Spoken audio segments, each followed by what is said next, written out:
Uthman joins me now. Thanks for being here. Thanks, Peter. Let me ask you about this. I mean, the title, Honour Killings Are Morally Justified. I know it's a dangerous ideas conference, talk fest, but did it need a question mark after it? Perhaps it did. In fact, the co-curator and I, when we were speaking about this earlier today, said perhaps we should have put in that question mark. But I think if a question mark is going to make such a difference, then I think a lot of soul-searching is needed on this issue. But do you think it's ironic? Because the sort of ideas that you promote as a caliphate state, if you like, wouldn't tolerate the equivalent of these sort of cultural positions being debated openly from other religions in that particular stated environment. Well, I mean, the reality is, here in Australia, here and now, in the West, here and now, the facts that we're dealing with are ignored for these sort of questions, and I think that's part of the problem. The title, although provocative and confronting, was no more provocative or confronting than a number of the other titles that were to be discussed in this year's festival or in last year's festival or the one before that. One of the titles, for example, this year is Women Are Sexual Predators. Another is I'll have to kill you now. And again, the point is, if I were doing those talks, I imagine a very similar hysteria to come out, but because the other ones are given by... And I can see where you're coming from. The argument is that religion and ethnicity probably comes into some of those lines between those, most people would say, offensive ideas, and equally the offensive idea in the title of your talk, which most people would talk about. In a moment, we're going to bring Tim Wilson into the picture. He's the Human Rights Commissioner. He's a big advocate of free speech. My prediction is that he's going to back your right to talk about the issues in your speech, despite no doubt having a problem with the content. But I go back to the question, don't you think it's at least ironic that the sort of principles that your organisation goes for, were that to be put in place, your country, if you like, the caliphate state, wouldn't allow the same open debates being discussed in other religious positions? It just wouldn't, would it?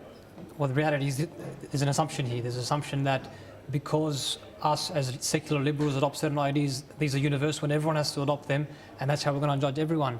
You put a position forward, you say you are liberals, you go for free speech, this and that. I'm to measure you on that. We judge by Islam, judging by the Islamic standards. That's what I would defend. But what I think is ironic is that fundamentally this issue touches upon violence and violence against women. And humanity has not seen worse violence except from Western states.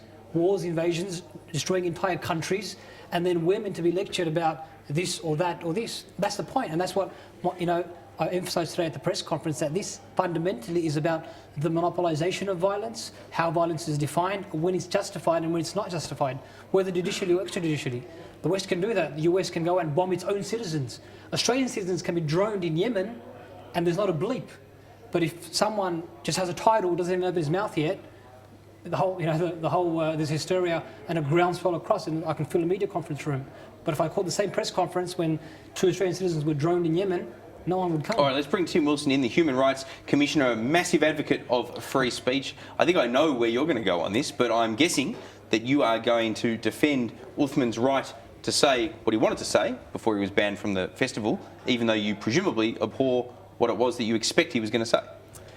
In basic principle, you're right, Peter. I mean, my view is that the issue is actually a legitimate area of public discussion. Is it really? Well, when it comes down to it, honour killings go on in parts of the world. It goes on against women, it goes on against gays in some countries, associated with families and humiliation, and it exists. There's no reason why it should not be discussed. In fact, in many ways, it should definitely be discussed because of the issues associated with culture and whether that's acceptable or not, and we should be making it very clear. But this whole event, to me, just demonstrates how free speech can work. What people have done is seen the event, seen what they think or interpret in a particular way. They've chosen to voice their opposition, and obviously the organisers decided to rescind the invitation. But you don't agree with that? Well, I think the way they portrayed it, it's inevitable they would have got the response they did. I think, I mean, in the end, your free speech isn't actually being violated. You can still say whatever you want, including on this program, but equally you can put your speech up on the internet and anybody can go on and read it. So there's no censorship that's going on. All that's happened is an invitation being rescinded. That's a decision for the organisers, not for you or me or anyone else. Uthman, the story that we both watched before starting this discussion ended by saying that you refused to say what your view was on honour killings as to whether they are or aren't morally justified. Can you tell us? That's nonsense. I was very clear in the press conference today, and I'll be very clear here tonight to say that Islam does not condone any form of abuse or violence against women, and it does not condone any form of vigilante injustice or vigilante justice against anyone. And people can add 2 + 2 there, but again, I will emphasise that that's not the point. I'm not here to justify any Islamic position or to justify myself. I think the society... Can I just ask you a question? Sorry, because I'm very open about the fact that I'm no expert at all on religion per se, much less Islam.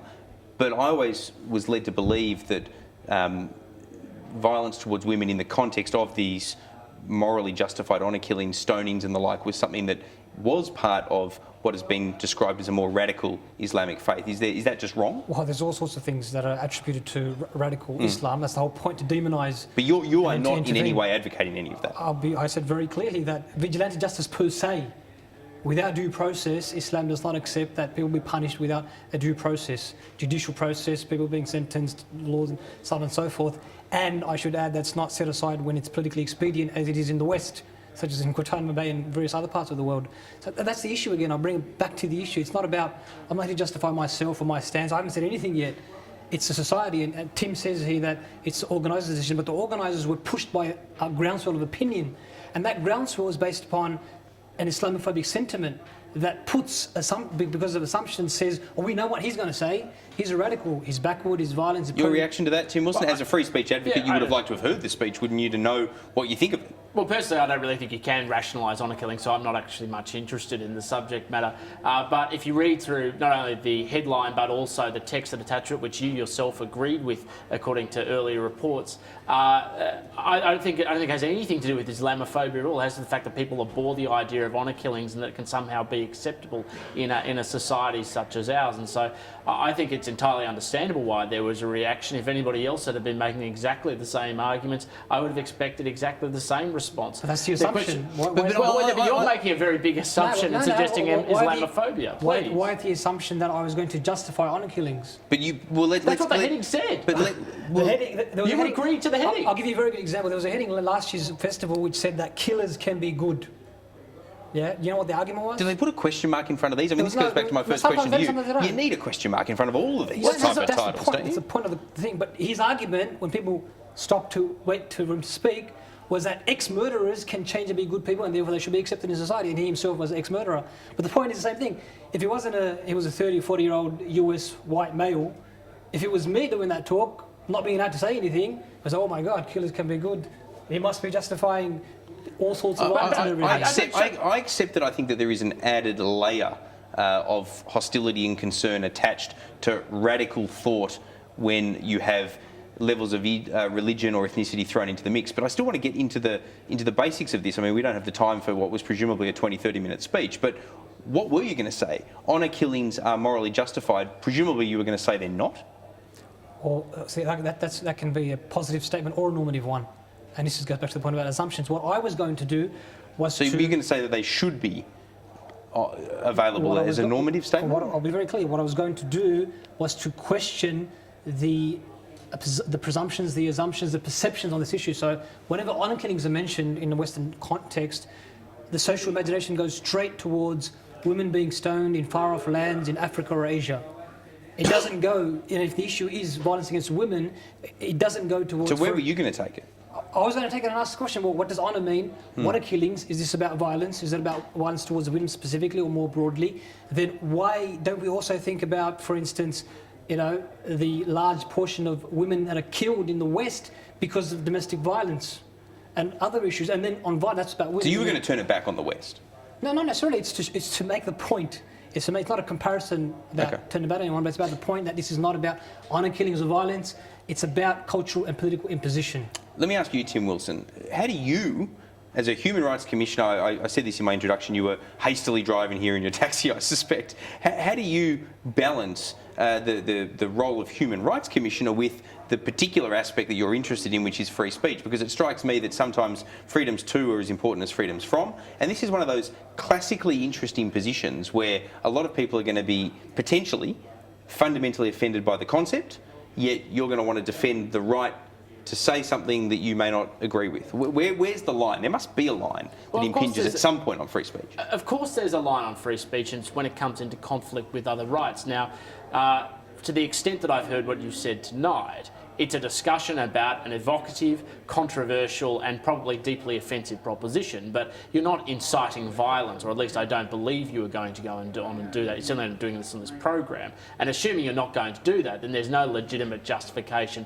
to silence it, because free speech only needs to be defended when we hear things that we don't like and find deeply unpleasant. But it doesn't somehow remove a degree of responsibility or accountability for what you said, and the fact that even with the statements you've made tonight, there'll be no doubt very deep criticism. And just because you have criticism doesn't necessarily mean it's motivated by Islamophobia or any other attitude within the community. Yes, there are people who are anti-Catholic, there are people who are anti-different religions, but that doesn't mean that that's the basis of everybody's criticism. My criticism is based on the idea that you could rationalise honour killings in the first place. All right, let me just interrupt. My producer's concerned that we're going to have to drop things on the program. Where do we go from here? I want to keep going with this. Drop sport, drop business, drop weather. I'm not fussed. All right. Here's the issue for me. This is what I struggle with as a dripping wet smaller Liberal, is not unlike Tim Wilson on a lot of this stuff. I support the right to say it, and I would have liked to have heard the content of the speech. I'd like to actually see a copy of the speech if I could get a copy off you.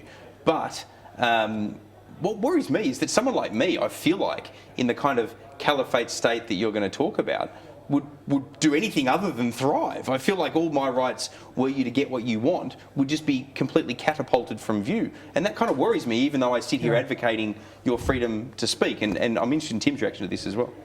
Well, actually, I'm not advocating my freedom to speech. I'm just pointing out. No, I'm saying I advocate it. Yeah, I know, but I'm pointing out double standards there.